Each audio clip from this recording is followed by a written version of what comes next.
Hi every one. ഇന്ന് നമുക്ക് വളരെ കുറഞ്ഞ ചിലവിൽ വളരെ ഈസിയായും വളരെ ടേസ്റ്റി ആയിട്ടും നമുക്ക് വീട്ടിൽ തന്നെ ഉണ്ടാക്കാവുന്ന ഒരു ഹോം മെയ്ഡ് കസ്റ്റാർഡ് പൗഡർ ഐസ്ക്രീമാണ്. അത് നമുക്ക് ആദ്യം ഒരു ചെറിയ പാക്കറ്റ് കസ്റ്റാർഡ് പൗഡർ വേണം. അത് ഒരു 40 രൂപ സംതിങ്ങേ ഉള്ളൂ. പിന്നെ ഞാൻ എടുത്തിരിക്കുന്നത് ഇവിടെ പശുവിൻ പാലാണ്. നല്ല ശുദ്ധമായ കട്ടിയുള്ള പശുവിൻ പാലാണ്. അതിൽ ഞാൻ വെള്ളം ചേർത്തിട്ടില്ല. അത് നമുക്ക് ആദ്യം നല്ലവണ്ണം ഒരു പാത്രത്തിൽ തിളപ്പിച്ചെടുക്കേണ്ടതായിട്ടുണ്ട്. തിളപ്പിച്ചെടുക്കുമ്പോൾ പ്രത്യേകിച്ചും നമ്മളത് അടികരിയാനോ ഒന്നും പാടില്ല. അത് പ്രത്യേകം ശ്രദ്ധിക്കണം. കാരണം അത് നമ്മുടെ ഐസ്ക്രീമിൻ്റെ ടേസ്റ്റ് തന്നെ അതാകെ കുളമാക്കും. സോ അതുകൊണ്ട് നല്ലവണ്ണം ഇത് നമ്മൾ പ്രത്യേകം ശ്രദ്ധിക്കേണ്ട. പാത്രം നമ്മൾ ആദ്യമേ തീയിൽ വെക്കുമ്പോഴേ അത് പാത്രം ചൂട് പിടിച്ച് അങ്ങനെയൊന്നും കരിയാനോ അങ്ങനെയൊന്നും പാടില്ല. നമ്മൾ ആദ്യം തന്നെ പാലൊഴിച്ച് നല്ലവണ്ണം തിളപ്പിക്കുക. ആ ടൈമിൽ നമുക്ക് 2 സ്പൂൺ കസ്റ്റാർഡ് പൗഡർ നമുക്കതിൽ കുറച്ച് പാലൊഴിച്ചിട്ട്, ഞാൻ പശുവിൻ പാൽ തന്നെയാണ് ഒഴിക്കുന്നത്.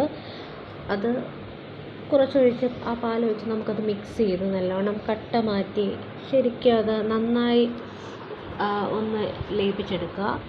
ആ ലായനി വേണം നമുക്ക് പാലിലേക്ക് ഒഴിച്ച് കൊടുക്കാൻ കസ്റ്റാർഡ് പൗഡറിൻ്റെ. അത് ചേർത്ത് നമുക്ക് തിളച്ച പാലൊഴിച്ച് നമുക്ക് നല്ലവണ്ണം ഒന്ന് ഇളക്കി കൊടുത്ത്, അത് ചേർത്തതിന് ശേഷവും നമ്മൾ നല്ലവണ്ണം ഇളക്കി കൊടുക്കണം. പ്രത്യേകിച്ച് കരിയാൻ പാടില്ല. കരിഞ്ഞു കഴിഞ്ഞാൽ നമ്മുടെ ഐസ്ക്രീമിൻ്റെ ടേസ്റ്റ് ആകെ വ്യത്യാസം വരും. സോ അതിലാണ് നമ്മൾ വളരെ ശ്രദ്ധിക്കേണ്ടത്. നല്ലവണ്ണം നമ്മളത് അടി കൂട്ടി അത് നല്ലവണ്ണം ഇളക്കി എടുക്കേണ്ടതായിട്ടുണ്ട്. എന്നാലേ നമ്മുടെ ആ ഒരു ഐസ്ക്രീമിന് ആ ഒരു തിക്നെസ്സിന് നമുക്ക് ആ ഒരു ടേസ്റ്റിന് നമുക്ക് കിട്ടത്തുള്ളൂ. ശരിക്കും നല്ലവണ്ണം അത് ഇളക്കി ചേർക്കണം നമ്മൾ.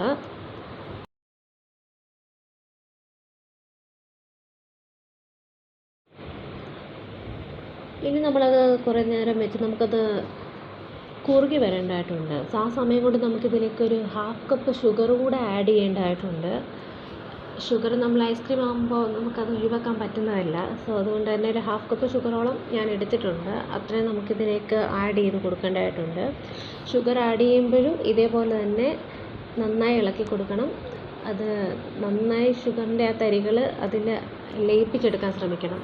അല്ലെങ്കിൽ ഒരു പക്ഷേ അത് കരിഞ്ഞു പോകാനുള്ള ചാൻസ് പെട്ടെന്നാണ്. ഷുഗറിന് ആ ഒരു കരിഞ്ഞ ടേസ്റ്റ് വന്നു കഴിഞ്ഞാൽ നമ്മുടെ ഐസ്ക്രീമിൻ്റെ ടേസ്റ്റ് ആകെ കുളമാവും. സോ അതുകൊണ്ട് ഞാൻ പ്രത്യേകം പറയുന്നു, ഷുഗർ ചേർത്തിട്ടായാലും നമ്മൾ നല്ലവണ്ണം ഇളക്കി കൊടുത്തുകൊണ്ടേയിരിക്കണം. നല്ലവണ്ണം അത് ലയിപ്പിച്ച് നമ്മുടെ ആ പാലിൽ കസ്റ്റാർഡ് പൗഡറും ഷുഗറും കൂടെ ചേർത്ത് നല്ലവണ്ണം അത് ലയിപ്പിച്ചെടുക്കേണ്ടതായിട്ടുണ്ട്. നല്ലവണ്ണം ഇത് നമ്മൾ ഇനി അത് കുറുകാൻ വെക്കണം. ശരി, അപ്പോഴത്തേക്ക് നമുക്ക് കുറച്ചൊന്ന് ഫ്ലെയിം ഒന്ന് ലോ ആക്കി കൊടുക്കാം. കാരണം കരിഞ്ഞു പോകാതിരിക്കാൻ വേണ്ടിയിട്ട് നമുക്കതൊന്ന് ലോ ഫ്ലെയിമിൽ വെച്ചിട്ട് നല്ലവണ്ണം ഇളക്കി കൊടുത്ത് നമുക്ക് കുറുകി വരുന്ന ടൈമിൽ നമുക്ക് അത് ഓഫ് ചെയ്യാം. ഓഫ് ചെയ്ത് വെച്ചിട്ട് നമുക്കൊരു 1/2 hour നമ്മൾ ഇപ്പോൾ നല്ലോണം തിളച്ച് വന്നിട്ടുണ്ട്. നമുക്കിനി അത് കുറച്ച് ഒന്ന് ഇളക്കി യോജിപ്പിച്ചിട്ട് നമുക്കൊന്ന് നിർത്തി വെച്ചിട്ട് ഒരു അരമണിക്കൂറോളം നമുക്കതൊന്ന് തണുക്കാൻ വെക്കേണ്ടതായിട്ടുണ്ട്. കാരണം ആ ടൈമിൽ നമുക്കിതിലേക്ക് ഫ്രഷ് ക്രീം ആഡ് ചെയ്യാനുണ്ട്. അതേപോലെ തന്നെ പിന്നെ വേണ്ട ഒരു ഇൻഗ്രീഡിയൻറ്റ് വാനില എസൻസ് ആണ്. സോ ഇത് രണ്ടും നമുക്ക് ആ തണുത്ത് കഴിയുമ്പോഴാണ് അതിലേക്ക് നമുക്ക് ചേർക്കേണ്ടതായിട്ടുണ്ട്. അപ്പോൾ അത് ഫ്ലെയിം ഓഫ് ചെയ്തതിന് ശേഷം 1/2 hour ഞാനത് തണുക്കാൻ വെക്കുന്നുണ്ട്. ആ ടൈമിലാണ് ഫ്രഷ് ക്രീമോ അല്ലെങ്കിൽ ഇതുപോലെ വാനില എസൻസോ ചേർക്കേണ്ടത്. ഫ്രഷ് ക്രീം നമ്മുടെ കയ്യിൽ ഇല്ലയെന്നുണ്ടെങ്കിൽ പാൽപ്പാട ഉണ്ടെങ്കിൽ പാൽപ്പാട അടിച്ച് ചേർത്താലും മതിയാവും. ഫ്രഷ് ക്രീം അത്ര എക്സ്പെൻസ് ഇല്ല, ഒരു 100 rupees സംതിങ്ങേ ഉള്ളൂ. ഞാനൊരു മിൽക്കി മിസ്റ്റിൻ്റെ ഫ്രഷ് ക്രീമാണ് വാങ്ങിച്ചത്. സോ അതൊന്ന് ആഡ് ചെയ്ത് കൊടുക്കുക. ഒരു 2 സ്പൂൺ ഫ്രഷ് ക്രീം ആഡ് ചെയ്യണം. അതേപോലെ തന്നെ വാനില എസൻസും ഒരു 2 സ്പൂൺ ഞാൻ ആഡ് ചെയ്യുന്നുണ്ട്. അപ്പോൾ അത് തണുക്കാൻ വെച്ചതിന് ശേഷം വേണം നമുക്കതിലേക്ക് ആഡ് ചെയ്യാൻ.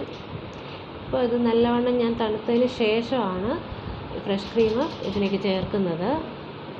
അത് ചേർത്തതിന് ശേഷവും നമ്മൾ നല്ലവണ്ണം ഇളക്കി കൊടുക്കുക. അപ്പോൾ ഫ്ലെയിം ഓഫ് ചെയ്തിട്ടാണ് ഞാൻ ചേർക്കുന്നത്. 1/2 hour ഞാൻ തണുത്തതിന് ശേഷമാണ് അതിലേക്ക് ഫ്രഷ് ക്രീമും വാനില എസൻസും ചേർക്കുന്നത്. സോ വാനില എസൻസ് ചേർക്കാനില്ല എന്നുണ്ടെങ്കിൽ നമുക്ക് ഏലക്കപ്പൊടി ഉണ്ടെങ്കിൽ ഏലക്കപ്പൊടി നല്ലവണ്ണം പൊടിച്ച് ചേർത്താലും മതി. ടേസ്റ്റ് വ്യത്യാസമൊന്നും വരത്തില്ല, നല്ലതാണ്. അത് ഞാൻ ട്രൈ ചെയ്തിട്ടുണ്ട് നേരത്തെ. ഏലക്കപ്പൊടി ചേർത്താലും വളരെ നല്ല ടേസ്റ്റ് തന്നെയാണ്. സോ വാനില എസൻസ് ഉണ്ടെങ്കിൽ കുറച്ചുകൂടെ ഒരു കളർ, ഒരു ഫ്ലേവർ വരും, അത്രയേ ഉള്ളൂ. സോ അതിന് ശേഷം നമ്മൾ ഈ തണുത്തത് ഒരു പാത്രത്തിലേക്ക് നമ്മൾ മാറ്റി ഇതൊന്ന് ഫ്രീസ് ചെയ്യാൻ വെക്കണം. തണുത്തതിന് ശേഷമാണ് ഫ്രീസ് ചെയ്യാൻ വെച്ച് ഒരു 5 ഹവേഴ്സെങ്കിലും ഫ്രീസ് ചെയ്തതിന് ശേഷം ഞാനത് പുറത്തെടുത്തു. എന്നിട്ട് നമുക്കതൊന്ന് മിക്സിയിൽ നല്ലവണ്ണം അടിച്ച് എടുത്തതിന് ശേഷം വീണ്ടും നമുക്കത് ഫ്രീസ് ചെയ്യാൻ വെക്കാം. അങ്ങനെ ഒരു 8 ഹവേഴ്സെങ്കിലും നമ്മൾ വീണ്ടും ഫ്രീസ് ചെയ്യാൻ വെക്കേണ്ടതായിട്ടുണ്ട്. സോ അത് നമ്മൾ രാത്രി വെച്ചിട്ട് പകലെടുത്താലും മതി. അപ്പോൾ നമുക്ക് നല്ല കറക്റ്റായിട്ടുള്ള നല്ല ഐസ്ക്രീം നമുക്ക് കിട്ടും. ശരിക്കും നല്ല ടേസ്റ്റ് ഉണ്ട്. നമ്മൾ പുറത്ത് പോയി കടയിൽ വാങ്ങിക്കത്തൊക്കെ നമുക്ക് ഹോം മെയ്ഡായിട്ട് കുട്ടികൾക്കൊക്കെ ഉണ്ടാക്കി കൊടുത്താൽ വളരെ ഇഷ്ടപ്പെടുന്ന വളരെ ടേസ്റ്റി ആയിട്ടുള്ളതാണ്. വേണമെങ്കിൽ നമുക്കൊന്നുകൂടി ഇത് മിക്സിയിലിട്ട് അടിച്ച് നല്ല പതയാക്കി കൊടുക്കുകയും ചെയ്യാം. സോ ഇത് നല്ല ഈ ഒരു ടൈപ്പിൽ നമുക്കത് ഷേപ്പാക്കിയൊക്കെ എടുക്കാം. സ്പൂൺ ഉപയോഗിച്ച് എനിക്കിപ്പോൾ ഇത്രയേ അറിയുള്ളൂ. ശരിക്കും സ്പൂൺ ഉപയോഗിച്ച് നല്ല ഭംഗിയായിട്ട് കണ്ടില്ലേ നമ്മുടെ ഐസ്ക്രീം റെഡി ആയിരിക്കാം. അപ്പോൾ എല്ലാവരും ട്രൈ ചെയ്യണം. വീഡിയോ ഇഷ്ടമായെങ്കിൽ please like, share and subscribe my channel.